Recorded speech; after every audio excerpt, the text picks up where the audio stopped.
coming in. So is the president, in this particular case, Stephanie, leading from behind? Well, I don't think that we've seen exactly what action he's going to take, but it certainly seems like he's getting ready to take one. I think we need to see what happens. And you're ready for that?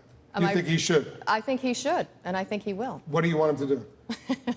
I'm not a military expert, but I think that using chemical weapons has consequences, and he's made clear that there will be consequences. They will be held accountable, and we should see what happens. We're not in the Situation Room, except for this particular Situation Room. We are in our Situation Room. We are in our Situation Room. Not in the other one over there. We have no. How much credibility does how much credibility does the president have right now? Zero. Absolutely zero. We are still today waiting to see what the president will do. It's been 2 years, over 100,000 dead. Al-Qaeda has absolutely swept in to take advantage of this power vacuum. We've enabled Hezbollah and Russia and Iran. This is a mess. The saddest part is it's a mess that foreign policy experts and analysts predicted 2 years ago. Turkey has been begging for our intervention. There's an international coalition. Why isn't Turkey intervening itself? For a very good reason. Because they know if they intervene, there's no way for them to get out. And they have unrest at home. The Turkish people don't support intervention. So we need to ask why our allies in the region aren't intervening. There's a very good reason don't have the resources we do. The president has always said that there is a red line. That red line is chemical weapons. There was evidence that they used chemical weapons 2 months ago. The president took action. There's evidence now that they used chemical weapons at a very large scale. And I think that action is imminent. And when I say we have to wait to see what the president does, we are not in the Situation Room where we're looking at the intelligence. And I particularly appreciate that because I have been there. And I am not going to second guess exactly what this president is going to do because he's looking at the evidence. We are not. The president has changed his red lines 3 times. The first red line was using or moving chemical weapons around. The second red line was using chemical weapons. The third red line that we just heard in the interview with Chris Cuomo was using chemical weapons in a mass scale. So the red lines have changed. The president has not acted on those red lines. We have no idea what he's going to do, and frankly, it might be too late. The time for surgical intervention with missile strikes and no-fly zones was early, when the rebels numbered dozens and Al-Qaeda had not infiltrated. Incredibly now they are thousands. That people who don't know anything about national security don't listen to the generals and the people who are actually sitting in the room. The generals, even today, General Dempsey responded to a letter to Senator McCain saying, hey, we can do a no-fly zone, but here's what will happen.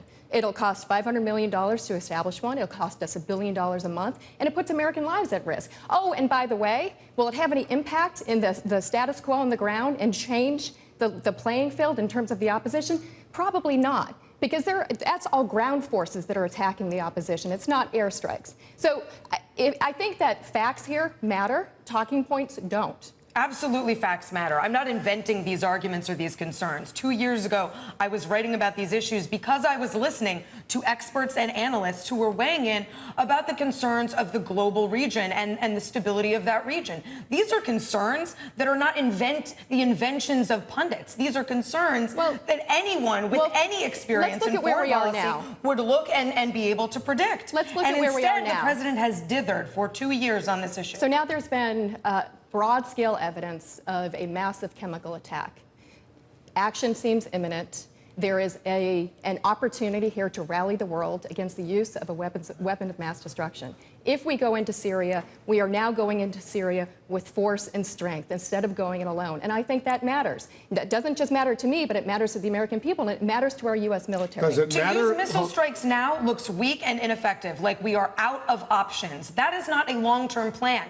That's swatting at flies, and it has absolutely no long-term impact on what happens to Assad. What do you want the president to do? The president needs a long-term, broad focus to root out Al-Qaeda. If the humanitarian aspect of this issue doesn't compel the American people, okay, I can accept that. If you aren't compelled by emboldening Russia and Iran and Hezbollah, okay, I can buy that. But growing Al-Qaeda threats all over the region, whether it's the Maghreb or the Middle East, are a national security threat. That's the problem we are ignoring in every single Middle Eastern theater, and so that's what the president should be focusing on. What exactly should we do? Because if we go in there on our own and try to level the playing field to embolden the opposition, we don't know who we're putting in charge because it's not clear who's going to be put in charge. And then we own Syria. Now, we've been in Afghanistan for 12, 13 years. We've been in Iraq for well over a decade.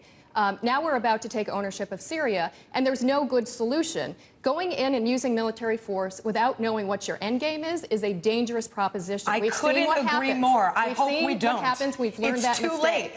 The argument that you're laying out is absolutely right. We can't go in without a game plan. That's exactly what we're doing now. Had we done this earlier, we could have solved what was a small problem. Now it is a massive problem. And I'm sorry, missile strikes are not going to bring an end to the bloodshed in Syria. Missile strikes will embolden al-Qaeda, and then al-Qaeda will be in control of